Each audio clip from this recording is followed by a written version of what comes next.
এটা পাবলিকও একটা কিছু দায়িত্ব নিতে হইব, কারণ এতগুলো মানুষ সামনে একটা মানুষ মাইরে ফেলে না, এটা 5 জন লোক একটা মানুষ মাইরে ফেলেছে দিন দুপুরে। মানুষে মাইরা ফেলবে এটা আসলে কোনো মানবিকতা বা আমরা যে মনুষ্যত্ব বোধ নিয়ে জন্মাইছি এটা হইতে পারে না। দায়িত্ব ছিল কিন্তু ওই পাশে ছিল, এখানে কোনো দায়িত্ব নাই এখন।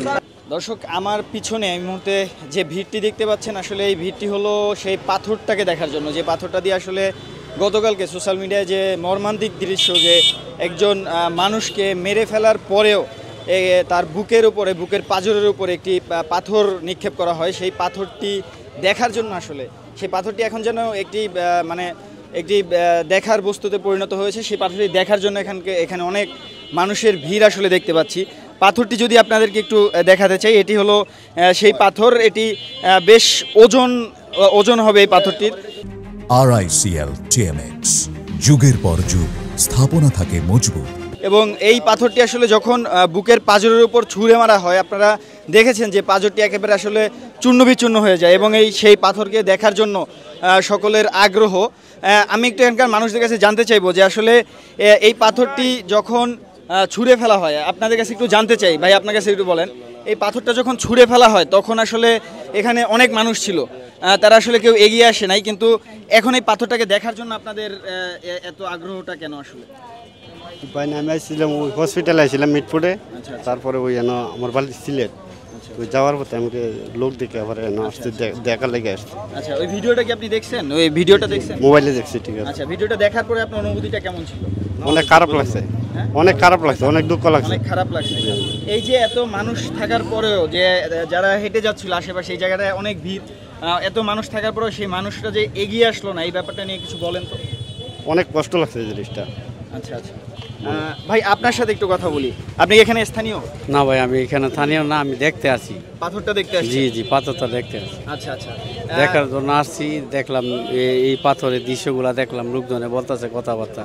আচ্ছা আচ্ছা, এইভাবেই হয়েছে। আচ্ছা, যে পাথর দিয়ে মানুষটাকে মারা হলো সেই সময় কেউ এগিয়ে এলো না, কিন্তু এখন পাথরটাকে দেখার জন্য অনেক মানুষ আসছে। আসলে সেই সময়ে কিছু ব্যক্তি আছে, সাহসী ব্যক্তি দরকার আছে, কারণ ওনারা যদি আগায় আসতো, আমার মনে হয় এই লোকটা বেঁচে যাইতো, কিছু আহত হইতো, কিন্তু মারা গেল নইলে আমার মনে হয়। কিন্তু আসলে সবাই আগায় আসা উচিত, কারণ অনেকে রাগ থাকতে পারে, কারণ অনেকে আগায় আসলে উনি তখনই তাকে দিকে রাগটা বলতে পারে, সামনে আসলে তখন রাগটা বলতে পারে, কারে দিকে রাগটা বলে তখন মানুষ যদি আসতো, তাইলে কিন্তু এত বড় একটা ঘটনা এই জায়গা হয় না।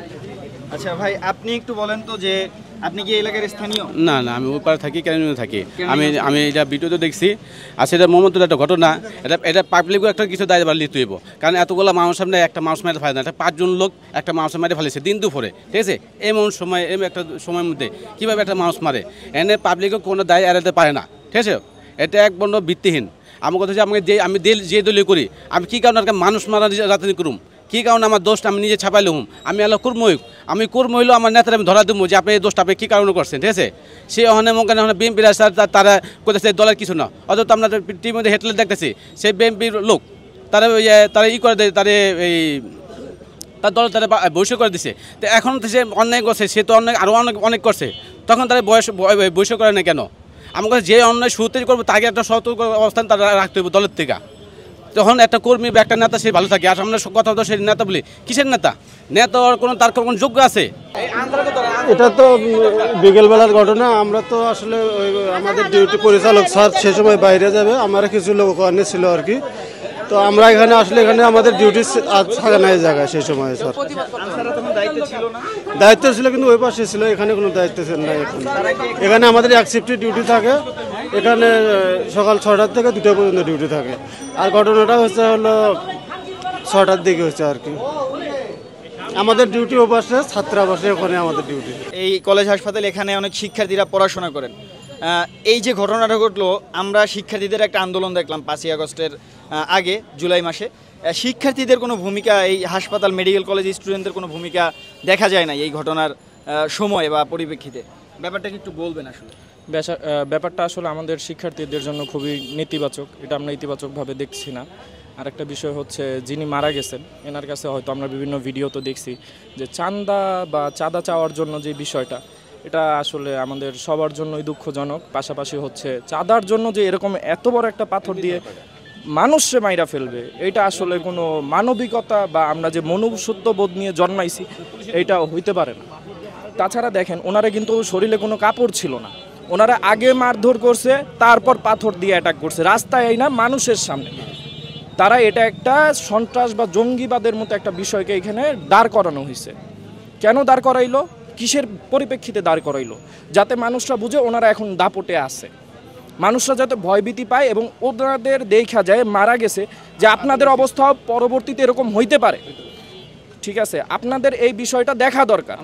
তাহলে আমাদের সরকারের পক্ষে করণীয়টা কি? যারা মারছে ওদেরও এইভাবে আমাদের সামনে বিচার করা হবে, ওদেরও ঠিক আমরা এইভাবে পাথর মারবো, তাইলে না আমাদের জনগণদের একটা শক্তি থাকবে, শিক্ষার্থী হিসেবে একটা শক্তি থাকবে। আমরা তো এইরকম বাংলাদেশ চাই নাই ভাই, চাইছি সবাই সুষ্ঠুভাবে ব্যবসা করবে, বাণিজ্য করবে, দোকানপাট করবে। এখানে তো চাঁদার কোনো নাই, এটা আমাদের কারোর জন্য না। দর্শক, আসলে এখানে যারা এই পাথরটিকে দেখতে এসেছেন, এই পাথরটি যদি হাতেও তোলা হয়, এই পাথরটি আসলে 5-6 কেজির বেশি ওজন হবে, 10 কেজির কাছাকাছি ওজন হবে।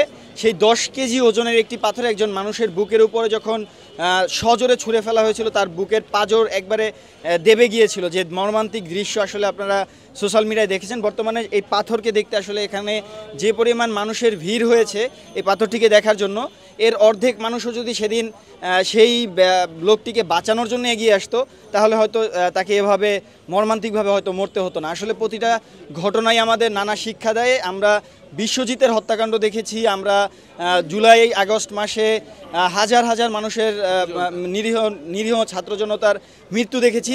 তারপরেও আমরা সেই 5 আগস্টের স্বৈরাচারী পতনের পরেও আমরা কিন্তু সারা বাংলাদেশে অনেকগুলো ঘটনা দেখেছি। আসলে প্রতিটা ঘটনাই মর্মান্তিক, কিন্তু ঘটনা যখন অনেক বেশি নৃশংস এবং অমানবিকতার চরম পরিচয় দেয়, তখন আসলে সেগুলো ভাইরাল হয়, এবং ভাইরাল হওয়ার উপরে আসলে আমরা অনেকটা ডিপেন্ডেন্ট, এমন একটা জাতি আমরা। সেই জায়গা থেকে আসলে আমাদেরকে বের হওয়া উচিত। ধন্যবাদ। আসলে এতক্ষণ এই পাথরের বিষয়টি এতক্ষণ ধরে আপনাদেরকে দেখালাম। বিষয়টি যদিও মর্মান্তিক, তারপরেও দায়িত্বের খাতিরে আসলে সেই মর্মান্তিক ব্যাপারটি আপনাদের সামনে এভাবে উপস্থাপন করতে হলো। আমি এতক্ষণ আপনাদের সাথে ছিলাম আমি মুস্তাফিজ আবির। ধন্যবাদ যুক্ত থাকার জন্য।